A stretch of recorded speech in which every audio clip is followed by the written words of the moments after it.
कधी असा विचार केला आहे का? जर तुमचं आयुष्य एखाद्या कथेत बदललं आणि तुम्हीच त्या कथेतला नायक किंवा खलनायक ठरलात, तर काय होईल? द स्टोरी टेलर ही फक्त एक कथा नाही, तर तो एक जादुई प्रवास आहे, जिथे कल्पना आणि वास्तवाची सीमा धूसर होते. हा चित्रपट तुम्हाला एका अशा रहस्यमय जगात नेतो, जिथे शब्दांमध्ये ताकद आहे आणि कथा केवळ सांगितल्या जात नाही, त्या जगाव्या लागतात. तारिणी एक अनुभवी आणि कुशल कथाकथनकार, जो लोकांना मंत्रमुग्ध करणाऱ्या कथा सांगतो. पण जेव्हा त्याच्या स्वतःच्या आयुष्यात कथा उलथापालथ होऊ लागते, तेव्हा तोच एका मोठ्या खेळाचा हिस्सा बनतो. तारिणी, सरस्वती आणि गदोरिया यांच्यातील गुंतागुंतीच्या नात्यामध्ये प्रेम, फसवणूक आणि सत्याचा शोध या गोष्टी गुंफलेल्या आहेत. प्रत्येक पात्र आपली कथा लिहू पाहतं, पण सत्य कोणाच्या बाजूने आहे हे ठरवणं अवघड होतं. गदोरियाला शेवटी उमजतं की कथा फक्त सांगण्यासाठी नाहीत, त्या जगण्यासाठी आहेत. त्याचवेळी तारिणी ठरवतो की तो आता स्वतःच आपल्या आयुष्याची कथा लिहिणार. आणि आश्चर्य म्हणजे गदोरियाही त्याच वेळेला त्या कथेला एका वेगळ्या रूपात जिवंत करत असतो.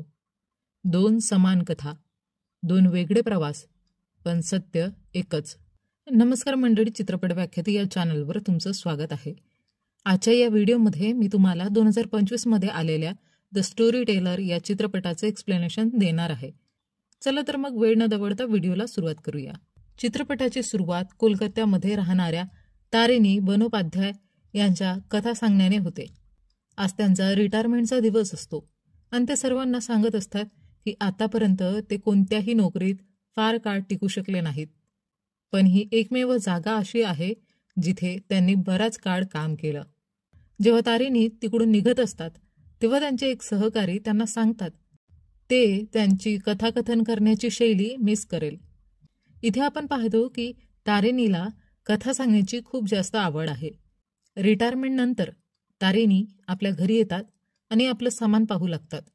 त्यांना एक पेन सापडतो, जो त्यांच्या पत्नीने अनुराधाने त्यांना दिलेला असतो. इथून कथा फ्लॅशबॅकमध्ये जाते. त्यांच्या वाढदिवसाच्या दिवशी अनुराधाने त्यांना हे पेन भेट म्हणून दिलं होतं, कारण तिला वाटत होतं की तारिणी यांनी केवळ कथा सांगू नयेत, तर त्या लिहाव्यात देखील. पण काही कारणाने तारिणीला कधीही आपल्या कथा लिहिण्याची हिंमत झाली नाही. आज त्यांना पत्नीची खूप आठवण येत होती. इतक्यात त्यांच्या मुलाचा फोन येतो, जो USA मध्ये राहतो. मुलाचा विवाह झाला होता आणि म्हणून तो तारिणीला तिथे अमेरिकेत बोलवत होता. पण तारिणीला अमेरिकेत राहायला अजिबात आवडत नव्हते, म्हणून ते जाण्याचं टाळतात. सुदैवाने कोलकात्यामध्ये त्यांची काळजी घ्यायला त्यांचा भाऊ आणि वहिनी होते. तारिणी रोज मार्केटमध्ये जात असत आणि ताजे मासे आणतात, कारण त्यांना मासे खूप आवडतात. पण रिटायरमेंट नंतर त्यांना कंटाळा येऊ लागतो, त्यामुळे ते ठरवतात की काहीतरी नोकरी करावी. एक दिवशी त्यांना एका जॉबची जाहिरात दिसते, ज्यात लिहिलेले असते की त्यांना एका स्टोरी टेलरची गरज आहे. हे पाहून तारिणी ठरवतात की ते हे नोकरी स्वीकारतील. ही नोकरी अहमदाबादमध्ये असते आणि राहण्याची सोय तिथंच असते. त्यामुळं ते कोलकात्याहून अहमदाबादला येतात आणि ज्या व्यक्तीने ही जाहिरात दिली होती त्या गदोरिया यांच्या घरी पोहोचतात. गदोरिया यांना भेटल्यानंतर तारिणी विचारतात की शाळा कुठे आहे, कारण त्यांना वाटलं होतं की त्यांना शाळेत मुलांना कथा सांगण्यासाठी बोलवलं आहे. पण गदोरिया त्यांना सांगतो की त्याची कोणतीही शाळा नाही आणि त्याला स्वतःसाठी स्टोरी टेलर हवा आहे, कारण त्याला रात्री झोप लागत नाही. गदोरिया पुढे सांगतो की त्याचा कापसाचा मोठा व्यवसाय आहे आणि तो अतिशय मऊ गाद्या तयार करतो. पण गदोरियाला स्वतःच्या बनवलेल्या गाद्यांवरही झोप लागत नाही. हे ऐकल्यावर तारिणी त्याला सांगतो की त्याने काही औषध घ्यायला हवीत. पण गदोरिया म्हणतो की त्याने आतापर्यंत सगळीच उपाययोजना करून पाहिली, एवढं सगळं केल्यावरही त्याला झोपच लागत नाही आणि यामुळे त्याची तब्येत बिघडायला लागली आहे. आता त्याला झोपेची नितांत गरज आहे. तेव्हा एका स्त्रीने गदोरियाला सुचवलं की जसं लहान मुलं गोष्टी ऐकत झोपतात, तसंच गदोरियानेही एखादा स्टोरी टेलर ठेवावा, ज्याच्या कथा ऐकता ऐकता तो झोपी जाईल. गदोरिया सांगतो की त्याने ही जाहिरात दिल्यानंतर अनेक लोक तिथे आले आणि गेले, पण त्यांच्या कोणत्याही कथांनी त्याला झोप आली नाही. हे ऐकल्यावर तारेणी म्हणतो की तो पूर्ण प्रयत्न करून पाहिल की त्याच्या कथांमधून गदोरियाला झोप लागू शकते का. रात्री तारेणी गदोरियाला कथा सांगायला जातो, पण स्वतःच झोपी जातो. तरीही गदोरिया तारेणीला जॉबवर ठेवतो, कारण त्याला वाटतं की तारेणी एक चांगला माणूस आहे आणि त्याच्या कथांमुळे त्याला लवकर झोप लागू शकेल. पुढच्या दिवशी तारेणी मार्केटला जातो आणि त्याला एक लायब्ररी दिसते. तो तिथे जातो आणि रवींद्रनाथ टागोर यांच्या पुस्तकांचं वाचन करू लागतो. तिथेच त्याची एका महिलेसोबत भेट होते आणि दोघांमध्ये चांगली मैत्री होते. त्या महिलेच्या बोलण्यातून तारेणीला कळतं की तिथे जवळच एक फिश मार्केट आहे. हे ऐकताच तारेणी खूप आनंदित होतो, कारण गदोरियाच्या घरात शाकाहारी जेवणच बनायचं आणि तारेणीला मासे खूप आवडायचे. त्यामुळे तो आज मासे आणतो आणि गदोरियाच्या नोकराला सांगतो की त्याने हे बनवून द्यावेत आणि गदोरियाला काहीही सांगू नये. नोकर तयार होतो आणि तारेणीसाठी मासे बनवतो, पण त्याला नीट स्वयंपाक येत नसल्याने तारेणीला ते आवडत नाही. तरीही तारेणी त्याला म्हणतो जर तो रोज बनवू लागला तर त्याला याची सवय होईल आणि एक दिवशी तो पण टेस्टी मासे बनवून देईल आणि तेव्हापासून तो रोज त्याला मासे आणून देऊ लागतो. रात्री गदोरिया तारेणीला विचारतो की त्याच्या कथा खऱ्या आहेत का. त्यावर तारेणी उत्तर देतो की तो कोणत्याही विषयावर कथा तयार करू शकतो. त्याला लहानपणापासूनच कथा सांगण्याची सवय आहे आणि त्याला हे खूप आवडतं, पण समस्या एवढीच आहे की तो कथा लिहू शकत नाही. हे ऐकून गदोरिया आश्चर्यचकित होतो आणि विचारतो की जर तो इतक्या सुंदर कथा सांगू शकतो तर मग तो लिहू का शकत नाही. यावर तारेणीकडे काहीच उत्तर नसतं. यानंतर गदोरिया तारेणीला सांगतो की त्याने आयुष्यात खूप पैसे कमावले आहेत, पण त्याला सरस्वती नावाच्या मुलीवर प्रेम होतं, पण त्यांचं लग्न होऊ शकलं नाही, कारण सरस्वतीला श्रीमंत नवरा नको होता. तिला एखाद्या कलाकार स्वभावाचा माणूस हवा होता आणि हेच कारण होतं की सरस्वतीने त्याच्यासोबत लग्न केलं नव्हतं. गदोरिया पुढे सांगतो की 1 वर्षापूर्वी सरस्वतीच्या नवऱ्याचं निधन झालं आणि त्यानंतर ती पुन्हा त्याला भेटली, पण आजही सरस्वती त्याच्यात रस घेत नव्हती. हे ऐकून तारेणी गदोरियाला समजावतो की त्याने आपल्या आयुष्यात पुढं जावं, पण गदोरिया त्यासाठी तयार नव्हता. यानंतर गदोरियाला समजतं की तारेणी मासे खातो, पण तो त्याला थांबवत नाही. तो उलट आपल्या नोकराला सांगतो की त्याने रोज तारेणीला मासे बनवून द्यावेत. अशा प्रकारे काही दिवस जातात आणि एक दिवशी तारेणी लायब्ररीत जातो. तिथे त्याला गोरकी नावाच्या लेखकाच्या कथा खूप प्रसिद्ध झाल्याचं समजतं. तेव्हा तो त्या कथा बघतो आणि त्याला कळतं की त्या तर त्याच्याच कथा आहेत, ज्या कथा तो गदोरियाला ऐकवत होता. हे पाहून तारेणीला धक्का बसतो, कारण गदोरियाने त्याच्या कथांचं पुस्तक छापायला सुरुवात केली होती, पण त्याला त्याबद्दल काहीही सांगितलं नव्हतं. गदोरिया त्या कथा स्वतःच्या नावाने छापत होता. हे पाहून तारेणी स्तब्ध होतो, पण तो गदोरियाला काहीही बोलत नाही. दरम्यान दुर्गापूजा जवळ आलेली असते, त्यामुळं तारेणी कोलकात्याला आपल्या घरी परततो. त्याला पाहून सगळे खूप आनंदी होतात, पण जेव्हा सर्वांना कळतं की गदोरियाने तारेणीची फसवणूक केली आहे, तेव्हा ते गदोरियावर खूप रागवतात. मात्र तारेणी त्यांना शांत करतो आणि म्हणतो की तो तिथे नोकरी करत आहे. त्याचं काम होतं गदोरियाला कथा सांगणं. आता गदोरिया त्या कथा ऐकून झोपला की मग त्याने त्या कथा छापल्या, त्याचं त्याला काही घेणं देणं नाही. म्हणूनच तारेणी गदोरियाला काहीही बोलत नाही. यानंतर तेथे मोठ्या उत्साहात दुर्गापूजा साजरी केली जाते आणि तारेणी दुर्गापूजा पूर्ण एन्जॉय करून नंतर तो परत अहमदाबादला येतो.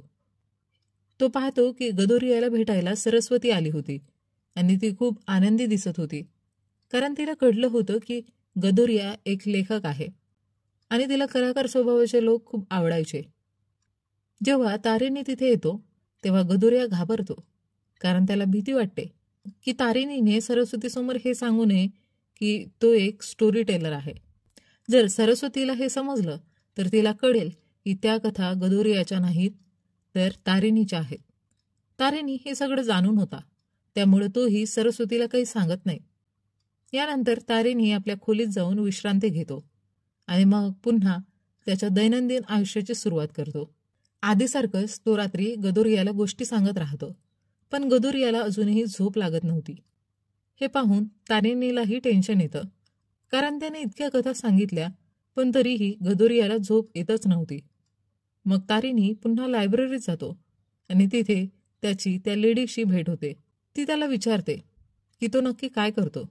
तेव्हा तारेनी सांगतो की तो एक स्टोरी टेलर आहे आणि गदोरियाला कथा ऐकवतो. हे ऐकून ती लेडी लगेच ओळखते की गदोरियाने ज्या कथा लिहिल्या आहेत त्या खरं तर तारेनीच्या आहेत. ती तारेनीला विचारते, जर तो इतक्या सुंदर कथा सांगतो तर तो स्वतः का लिहत नाही. यावर तारेनी सांगतो की त्याला कायमच भीती वाटायची की जर त्याने कथा लिहिल्या तर लोक त्याच्यावर टीका करतील, कदाचित लोकांना त्याच्या कथा आवडणार नाहीत. पण आता त्याला समजलं होतं की लोकांना त्याच्या कथा आवडतात आणि ते त्याच्या कथा आवडीने वाचतात. फक्त कधी तो इतका धैर्यशील होईल की स्वतःच्या कथा लिहायला सुरुवात करेल हे त्याला माहिती नव्हतं. यानंतर तारेनी घरी परततो आणि पाहतो की गदोरिया खूप कामात व्यस्त होता. तो इतका बिझी होता की तारेनीशी बोलायलाही वेळ नव्हता. असेच 3 महिने जातात.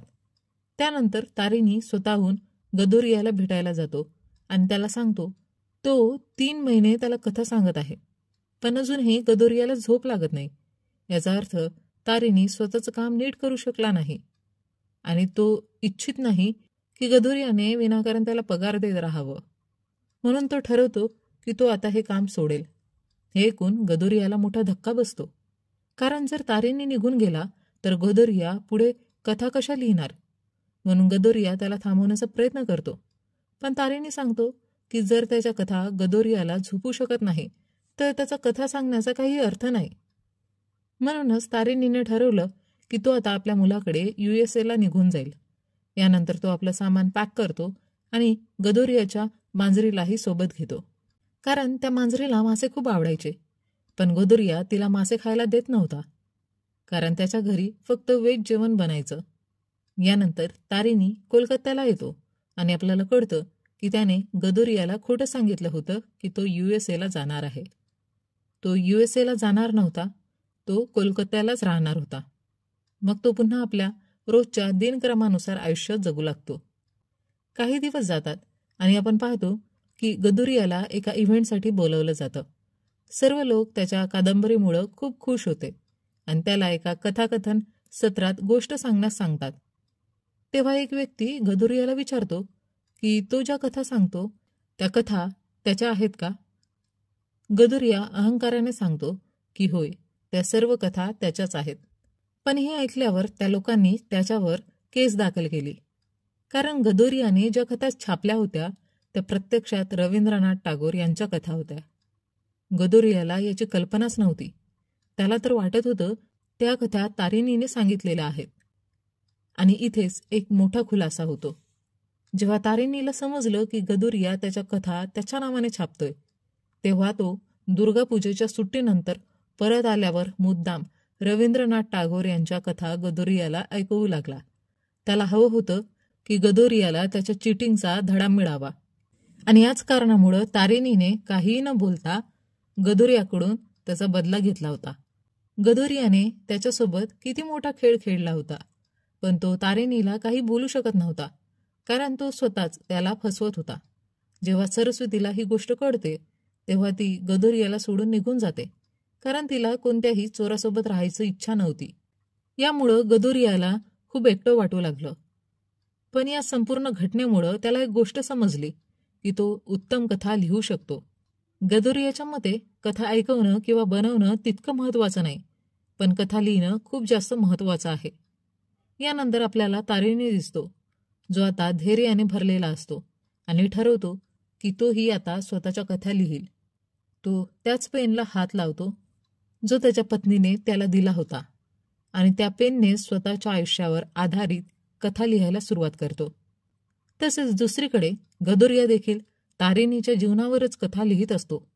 दोघांची कथानक खूप सारखी असतात आणि यासोबतच हा चित्रपट इथेच संपतो. तर मंडळी, ही होती द स्टोरी टेलर या चित्रपटाची कथा. द स्टोरी टेलर आपल्याला एक महत्त्वाचा धडा शिकवतो.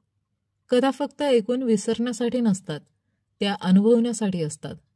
जीवन हेच एक कथानक आहे आणि आपण त्याचे लेखक आहोत. तर तुम्ही कोणाच्या कथेचे पात्र आहात? की तुम्ही स्वतःची कथा लिहायला सज्ज आहात?